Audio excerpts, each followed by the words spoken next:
संविधान जब ड्राफ्ट किया गया था ना, तो हमारे लेजिस्लेशन में कितने मेंबर्स थे? तो देखिए उस टाइम पे हमारे बहुत ही कम मेंबर थे, कंपैरेटिवली आज के 389 मेंबर है जो कि हुआ करते थे। लेकिन पार्टीशन हो गया तो उसके बाद में मेंबर और कम हो गए। कितने हो गए? 299 मेंबर है जो कि हो गए। ठीक है, इन्होंने ही दोस्तों जो है वो हमारे संविधान के ऊपर 3 साल तक काम किया और फाइनली 11 सेशन है जो कि हुए संविधान के लिए, और 165 डेज तक जो है कॉन्टिन्यूस काम करने के बाद में, मैंने आपको पिछली क्लास के अंदर भी समझाया था जब संडे को क्लास हुई थी कि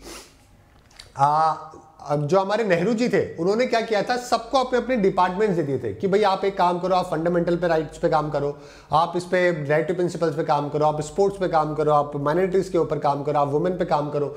तो सब अपने अपने जो जो बेस्ट आर्टिकल दुनिया में कहीं पर भी उनको मिले, कोई अच्छी बातें मिली, उन सब ने जो है उसको क्या किया, अपना अपना ड्राफ्ट बनाया। फिर हमने क्या किया था, BR राव को दिया था, उन्होंने उस ड्राफ्ट के एडवाइजर थे वो। उसके बाद उसी के अंदर एक ऑब्जेक्टिव रेजोल्यूशन नेहरू जी ने भी दिया था, उसी को बाद में प्रेमबल बनाया गया था। ये सब मैंने आपको बताया था। इस तरीके से मर्जर करके जो है ना, नियर बाय 150 दिन से भी ज्यादा काम करने के बाद में 299 मेंबर के लगातार जो है उसके ऊपर 3 साल तक काम करने के बाद में हमारा संविधान है जो कि फाइनली जो है वो ड्राफ्ट होने के, ओरिजिनल ड्राफ्ट होने के लायक है, जो कि बना था। ठीक है, तो यहां पे जो ये नंबर्स लिखे हुए हैं वो आपके लिए जरूरी है, जैसे कि 389 मेंबर जो कि बाद में रिड्यूस होकर 299 हो गए 3 साल, और बाद में 11 सेशन हुए और 165 डेज पीरियड तक है जो कि ये पूरा कार्रवाई चलती गई। ठीक है, आगे बात करते हैं। फर्स्ट टाइम दोस्तों कॉन्स्टिट्यूशन असेंबली की मीटिंग कब हुई थी? तो ये 9 दिसंबर 1946 पे हुई थी। मैंने बोला ना, यहां से 3 साल लग गए। ओके, तो 9 दिसंबर 1946 को कॉन्स्टिट्यूट असेंबली जो बनाई गई थी उनकी फर्स्ट टाइम है जो कि मीटिंग हुई थी। और उस टाइम पे जब प्रेसिडेंट बनाए गए थे तो टेम्पररी बनाए गए थे। सचिदानंद सिन्हा जी को दोस्तों बनाया गया था, बाद में फिर परमानेंट बनाया गया, जो कि फिर हमारे राजेंद्र प्रसाद जी को बनाया गया था। समझ गए?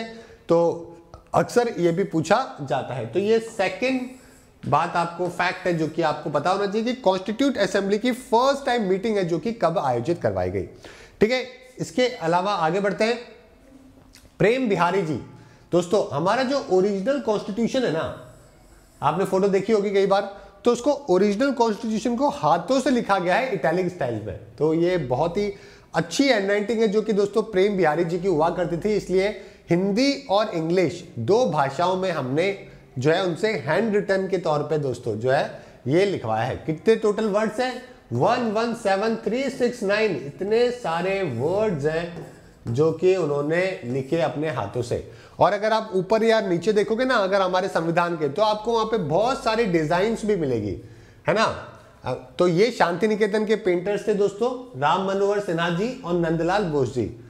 राम मनोहर सिन्हा जी और नंदलाल बोस जी, इन दोनों ने दोस्तों वहां पे डिजाइन करी, और साथ में जो इसको प्रेम बिहारी जी के द्वारा इसको लिखा गया इटैलिक स्टाइल के अंदर। समझ गए मेरी बात? तो ये हमारे ओरिजिनल कॉन्स्टिट्यूशन की राइटिंग फॉर्मेट है जो कि बताया गया है। कॉन्स्टिट्यूशन का पहला आइडिया, ये हो गया आपका थर्ड पॉइंट। 15 मिनट का वीडियो होगा, ज्यादा लंबा नहीं, 15 से 20 मिनट के अंदर हम लोग कवर कर लेंगे, डोंट वरी।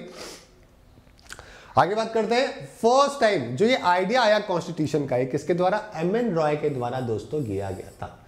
कब दिया गया था? 1934 के अंदर। ठीक है गाइस, है ना। जैसे कि रहमत अली ने पाकिस्तान का आइडिया दिया, उसी प्रकार से आइडिया जो कॉन्स्टिट्यूशन का आया था वो 1934 के अंदर एमएन रॉय के द्वारा आया था। तो ये बात भी आपको यहाँ पे ध्यान रखनी है।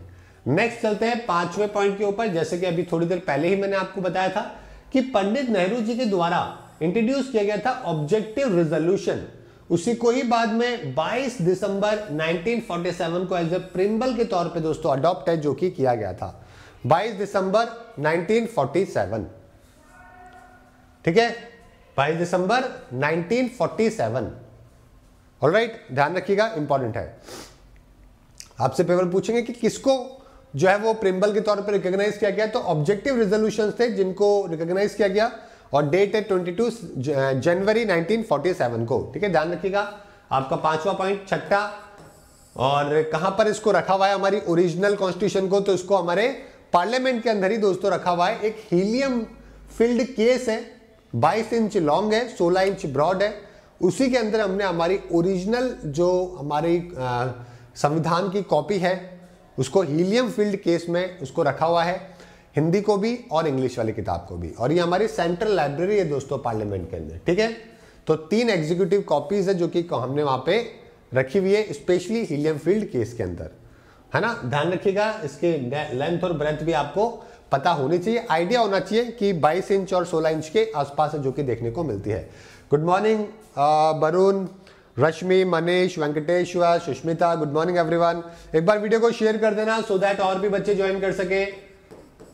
वैसे ठीक है, आज कल मैंने खैर बताया नहीं था क्लास में इस क्लास के बारे में, लेकिन होपफुली आप लोग शेयर कर दोगे तो सभी को पता चल जाएगा। चलिए ठीक है, आगे बात करते हैं 7th पॉइंट। जैसे कि मैंने आपको बताया, कॉन्स्टिट्यूशन जो है 2 लैंग्वेजेस में लिखा गया था। आज हमारी ऑफिशियल लैंग्वेज है दोस्तों गवर्नमेंट ऑफ इंडिया की, वो भी यही 2 लैंग्वेजेस है, हिंदी और इंग्लिश। हिंदी को परमानेंट देवनागरी स्क्रिप्ट में और इंग्लिश को हम लोग जो है हर 10 साल के लिए आगे लेके जाते रहते हैं। ठीक है गाइज, तो कॉन्स्टिट्यूंट असेंबली के अंदर ये दोनों ही कॉपी सारे मेंबर के द्वारा साइन करी गई थी। सारे ही मेंबर ने जो है इसको साइन किया था, हिंदी और इंग्लिश दोनों को। समझ गए? ऑलराइट, आगे बात करते हैं। इंडियन कॉन्स्टिट्यूशन को हम लोग दोस्तों बैग ऑफ बोरोइंग भी कहते हैं। क्यों कहते हैं भाई बैग ऑफ बोरोइंग? क्या कहने का मतलब है, क्यों कहते हैं हम इसको? बताइए। कारण तो बहुत बड़ा है ही है ऑब्वियसली अपने पास में, क्योंकि हमने बहुत सारी चीजें हैं जो कि हमने क्या करी है, अडॉप्ट है जो कि करी है। समझ गए मेरी बात? बहुत सारी चीजें हमने दुनिया के कॉन्स्टिट्यूशन से अडॉप्ट करी है, इसीलिए हम उसको बैग ऑफ बोरोइंग है जो कि कहते हैं। हमने USA, Soviet union, UK, France, सभी कंट्री से कुछ ना कुछ जो है वो हमने लिया है। जैसे कि हमारा जो फेडरल सिस्टम है जिसके अंदर सेंट्रल गवर्नमेंट ज्यादा स्ट्रांग होगी, है ना, रेसिडुअल पावर उनके पास में होगी। ठीक है, तो ये सब जो चीजें हैं वो किसके कहां से लिया हमने? कनाडा से ले लिया हमने ये सब, है ना। डीपीएसपी जो है वो हमने आयरिश गवर्नमेंट से ले लिया। ऑस्ट्रेलियन गवर्नमेंट से हमने ये ले लिया कि भाई हमारे कॉन्करेंट लिस्ट होनी चाहिए, है ना। Freedom of trade and service with industry, ये हमने ऑस्ट्रेलिया से ले लिया। वैसे ही इमरजेंसी के जो प्रोविजंस थे वो वाइमर कॉन्स्टिट्यूशन से ले लिए। इस तरीके की दुनिया की जो अच्छी चीजें जो हमें लगी वो हम सब ने उठा ली। 5 ईयर प्लान, फंडामेंटल ड्यूटीज, ये सब यूएसएसआर से ले लिया हमने, है ना। और भी बहुत सारी चीजें थी जो कि पहले जो गवर्नमेंट ऑफ इंडिया एक्ट आया था 1935 में, वहां से हमने ले लिया था।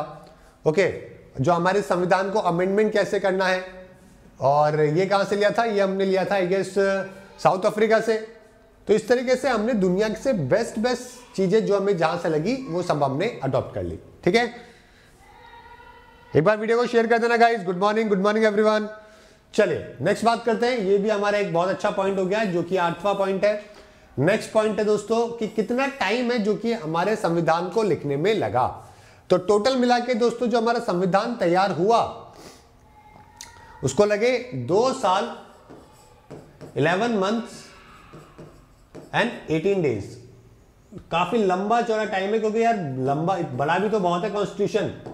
तो हमारी जो ड्राफ्टिंग कमेटी थी उनको भी मतलब इतने दिन है जो कि लग गए। समझ गए? इसीलिए वर्ल्ड का लॉन्गेस्ट कॉन्स्टिट्यूशन है जो कि हमारा बना 117369 वर्ड के साथ में। ओके, और इतना बहुत बार मल्टीपल टाइम्स मीटिंग हुई तब जाके संविधान लिखा गया। और आज 105 बार दोस्तों हम इसको क्या कर चुके हैं? अमेंडमेंट भी कर चुके हैं। 105 बार हम टोटल अभी तक इसको में बदलाव है जो कि कर चुके हैं। ठीक है गाइस, अंबेडकर जी ने 3 साल तक इतना टाइम लेने के बाद में, लिखने के बाद में एक और अमेजिंग बात बोली थी कि अगर देश में माइनॉरिटीज का ध्यान नहीं रखा गया तो I will be the first one two burn it. चाहे मैंने कितनी ही मेहनत करी हो, कितना ही टाइम लगाया हो, लेकिन एक देश तभी आगे बढ़ेगा तब मेजॉरिटी और माइनॉरिटी दोनों का ध्यान रखा जाएगा। समझ गए? तो ये बहुत ही इंपॉर्टेंट है डेमोक्रेसी के अंदर कि माइनॉरिटी का ध्यान जरूर रखा जाए। ओके, आगे बात करते हैं। यहां पे आप देख सकते हो फाइनलाइज करने से पहले भी 2000 बार अमेंडमेंट है जो कि हो चुके थे हमारे संविधान के अंदर। 2000 बार तो पहले ही हो चुके थे बदलाव, और बहुत सारे सेशंस के अंदर जो है चर्चाएं हैं जो कि हुई थी चीजों को बदलाव लाने को लेकर। तो बहुत बार बदलाव होने के बाद में जो है हमारा फाइनली ड्राफ्ट हुआ। ठीक है, जो पूरे डॉक्यूमेंट को इसको लिखने में, बनाने में फाइनली जो खर्चा आया था उस जमाने में वो कितना आया था? 64 लाख रुपीस।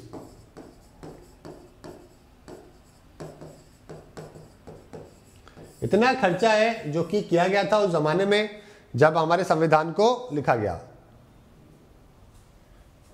ठीक है, 64 लाख यानी कि 6.4 मिलियन रुपए है जो कि स्पेंड टोटल किया गया था उस टाइम पे। ठीक है गाइस, तो ये हो गया आपका 11वां पॉइंट।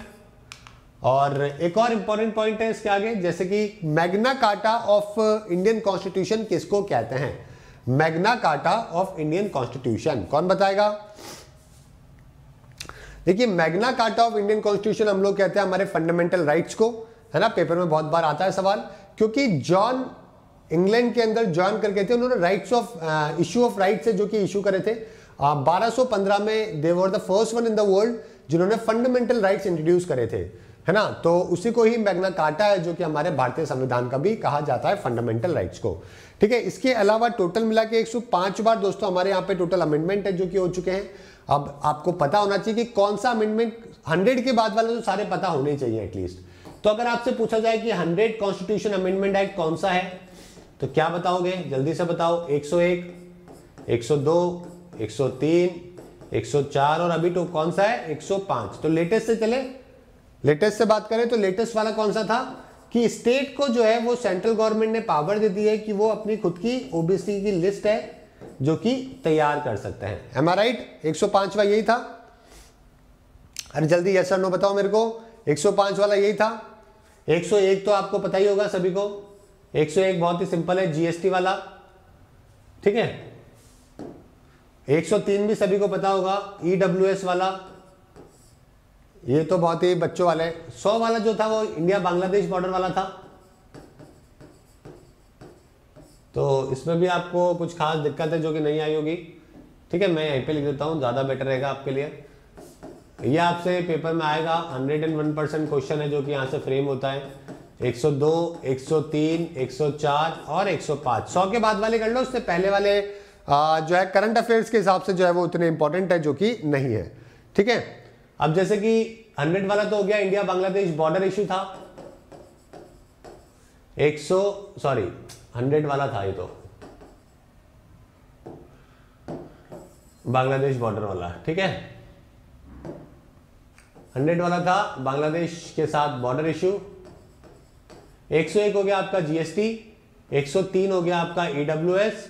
105 मैंने आपको बताया कि स्टेट के पास में पावर आ गई है ओबीसी लिस्ट बनाने को लेकर, ठीक है। अभी सरकार ने बोल दिया है कि स्टेट गवर्नमेंट के पास में पावर होगी कि वो खुद अपनी लिस्ट इकोनॉमिकली और सोशल बैकग्राउंड के ऊपर बना सकते हैं, है ना।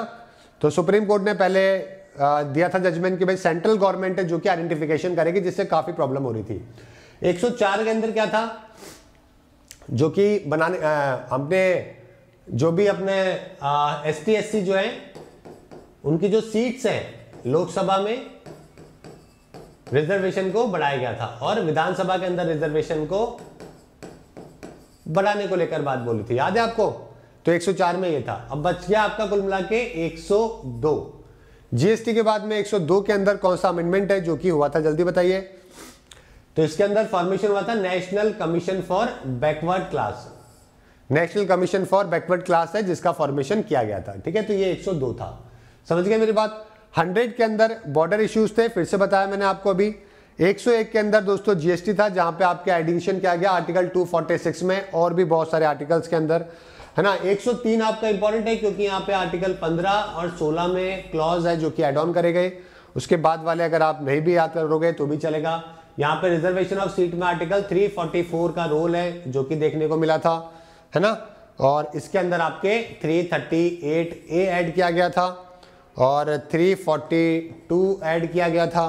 तो ये 2-3 आर्टिकल्स है जो कि इसके अंदर ऐड करे गए थे और एक और था 366, इनमें अमेंडमेंट है जो कि किया गया था। और ठीक है गाइस, तो ये सारे के सारे कुछ इंटरेस्टिंग फैक्ट्स और कुछ चीजें थी जो कि आपके एग्जाम के लिए जरूरी है। होपफुली ये 15 मिनट का वीडियो आपको काफी हेल्प करेगा एग्जाम में, क्योंकि इससे ज्यादा बेसिक फैक्ट्स जो है आपको कुछ भी याद करने की जरूरत नहीं है। जो मैंने आपको बताया इतना भी अगर आपको पता है तो भारतीय संविधान के बारे में आपको काफी कुछ पता है, ठीक है गाइस।